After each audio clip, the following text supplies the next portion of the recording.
سلامونه ګلونو هیوادوالو، هیله ده د پت د عزت او صحت جامې به په تن ولرئ، له جنګ او جګړو به په امان یاستئ. قدرمندو هیوادوالو، زما د نن ورځې ویډیو په دې باندې سرخیږي چې هغه افغانان چې امریکا له خپل وتلو سره له ځان سره له افغانستان نه باستلي وه، په ابوظبي او قطر کې ورته کمپونه جوړ کړي وو.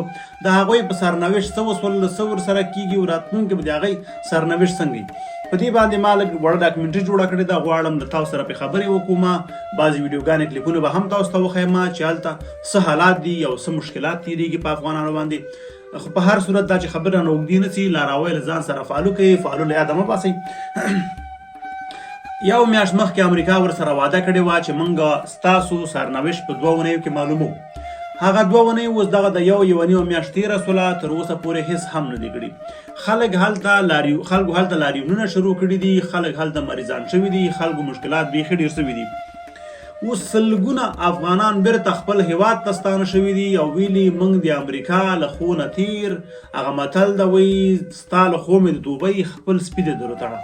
ځکه دوی سره په قطر او ابوظبي کې عربان دومره بد سلوک کوي، دومره بد رفتار ورسره کوي چې په زور یې وطاقونو ته ننوځي، تلاشي کوي.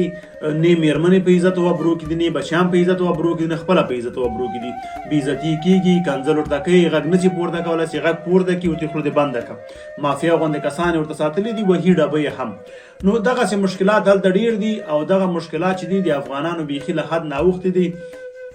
تاسو د دغه میرمنې چې یو مدافع وکیله وه ویډیو وګورئ، بیا زه بیرته پرې وروسته خبرې کوم. خودم یک وکیل مدافع هستم. ما 13 سال مبارزه کردیم، 13 سال کار کردیم. ما در کابل نام داشتم، ما 20 سال تحصیل کردیم، اما امروز ما به تکلیف روانی دچار شدیم. ما 20 شب قبل سر ما حمله مغزی آمد. ما 4 شب در شفاخانه بستر بودم، 2 شب در کوما بودم. مانند ما سایر اشخاص که امروز در این کمپ است همگی به می تکلیف دچار شدن.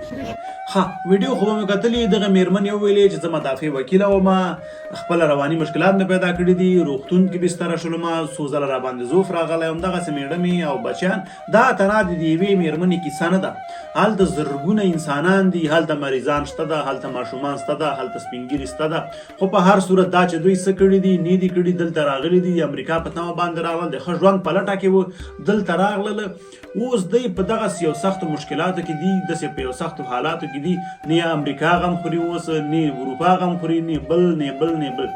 د امریکا د بهرنیو چارو وزارت او د مهاجرونو وزارت ویلي وو چې موږ به هغه افغانان چې په کمپونو کې هلته بند پاتې دي موږ یې قضیې څېړو او د دوی لپاره موږ په اروپایي هیوادونو کې یا هم د نړۍ په نورو برخو کې ورته د ژوند امکانات برابرو او ګورو که خلکو موږ سره ومنله نو موږ به دا مهاجر هلته ورولېږو. خو قصه یوازې دلته ختمه نه ده، قصه اوس دغه د بل ځوان خبرې تاسې واورئ چې دغه څه وایي. اولادای ما است که ما امروز آینده ما تباه شد، برباد شد، رفت. آینده از اینا ما چی کنیم؟ 2 سال در افغانستان از مکتب ماندن، از کودکستان ماندن، از عموم امکاناتی که داشتیم از اون ماندن.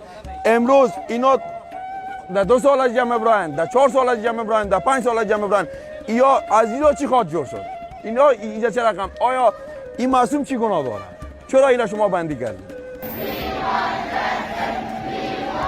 خبرې خو به تاسو اورېدلې وي، دې ځوان هم دغه شکایت لره، دغه مشکلات یې لرل او ویې ویلې چې زموږ په سرنوشت څه کېږي، دغه ماشومانو په سرنوشت باندې څه کېږي، دغه له کودکستان نه پاتې سول، له وړکتون نه پاتې سول، له ښوونځیو نه پاتې سول او دوی هلته بې سرنوشته، بې پته او بې عزته پراته دي.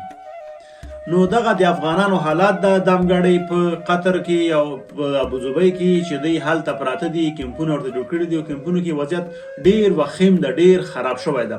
هغه افغانان چې په تلویزیونونو کې کارونه کول یا هم په ډېرو نورو برخو کې کارونه وکول، یې دندې لرلې، شاید که په خپلو دندو پاتې سوي وای دومره به ورته مشکل نه و، وژل یې نه، داسې نه و چې دی ټول له مخې وژل سوي وای. دی کې ډېر داسې خلک و چې فقط د اروپا لپاره یا د اروپا په نوم د هوایي میدان ته راغلي و او امریکایانو تیارو ته راوختل چې اروپا ته لاړ شي، باوجود چې مشکلات یې هم نه لرل. یو میرمن چې یو وکیله و هغې سره چا څه کار لره، ورپسې دغه نور که هر څه کاره و دی سره چا څه کار نه. خو په هر صورت یا ژورنالستان و یا بل و دغه ټول چې دلته راغلي دي دغه حالات سره اوس مخ دي اکثر پر رواني ناروغیو باندې اخته شوي دي. رواني ناروغیو دي ته وایي چې انسان ته ځان مریض نه ښکاري، خو ولې د انسان کردار او رفتار د روغو انسانانو د نورمالو انسانانو نه، او حالات یې دغسې وخیم او کړکېچني چې انسان پرې نه پوهېږي چې دا روغ ده که مریض ده، هغې ته رواني ناروغي وایي. په آخر کې امریکا ورته اوس ویلي دي موږ له جګړې نه وساتلی، موږ په افغانستان کې چې کومه جګړه وه له هغې نه په امن کې کړلی، اوس تاسو خپل غم خپله وخورئ. دوی ته یې اوس ویلي چې تاسو هر چیرته ځئ کولی شئ لاړ شئ. نو اوس سلګونه زره افغانان بیرته خپل هیواد ته روان دي او غواړي خپل هیواد ته لاړ شي، خپل هیواد ته ستانه شوي دي، ځکه دوی پوهېږي چې امریکا یې غم نه خوري. امریکا چې چیرته یې ګټه نه وي، چیرته یې خپله شخصي مدافع نه وي، د هېڅ چا په قصه کې نه دي. اوس بیا دغه د اوکراین او د روسیې خبر را یادېږي. دغه د اوکراین او د روسیې جګړه هم د امریکا پکې تر ټولو ستر لاس و چې امریکا غوښتل خپل ګاز په اروپا کې خرڅ کړي. نو په دې خاطر باندې اوکراین سره روسیې جګړه کړله او اروپا یې ورسره ورانه کړله. د جرمني او د جرمني په څېر د ډېرو هېوادونو 55-60% ګاز له روسیې نه و چې هغه یې اوس قطع کړله، قراردادونه ختمیږي. اوس به امریکا خپل ګاز په دغه ځای کې خرڅوي. نو امریکا چې چیرته خپله شخصي مدافع نه وي، چیرته چې خپله شخصي ګټه نه وي، هغه ځای ته نه خلکو ته ارزښت ورکوي، نه هغه ټولنې ته ارزښت ورکوي، نه ماشومانو ته ارزښت ورکوي، نه بل نه بل نه بل نه بل. یو امریکایي او روسي ژورنالست په لو کې سره باس و. نو هغه امریکایي ژورنالست وایي تاسې په اوکراین کې ماشومان وټل. هغه روسي ژورنالست ورته وویلې موږ خو په اوکراین کې مړه کړي که هم نه مړه کړي، تاسې په لیبیا کې مړه کړل، په سوریا کې مړه کړل، په افغانستان کې مړه کړل، ولې هغه ماشومان نه وو. او همداسې هم ده امریکا خپل هر څه په افغانستان کې امتحان کړل، د بمو مور همداسې هر څه په افغانستان کې انفجار ورکړ، استعمال یې کړل، ویې کتل، تجربه یې کړل. او له هغې نه وروسته چې هر څه خلاص کړل او له افغانستان نه راووتل، یو څه افغانان په دې نوم ځان سره راوباسل چې موږ افغانانو سره مرسته کوو. دا یې د دې لپاره راوباسل چې نړۍ ته رنګ ورکړي چې ګوره موږ افغانانو سره مرسته کوله. امریکا نه د چا ملاتړ وه، نه د چا ملګری وه، نه به یې په امریکا باندې بالخصوص د امریکا په سیاست باندې باور کول، خپل ځان سره، خپل هیواد سره، خپلو خلکو سره جفا کول دي، حماقت ده. باید هېڅ څوک یې ونه کوي.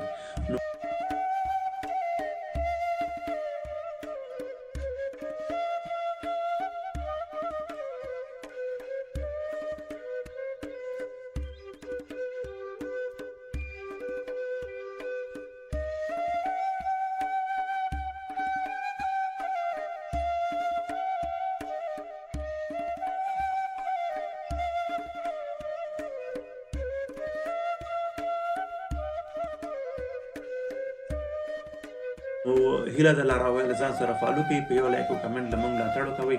تر بلې ویډیو پورې د خدای په امان.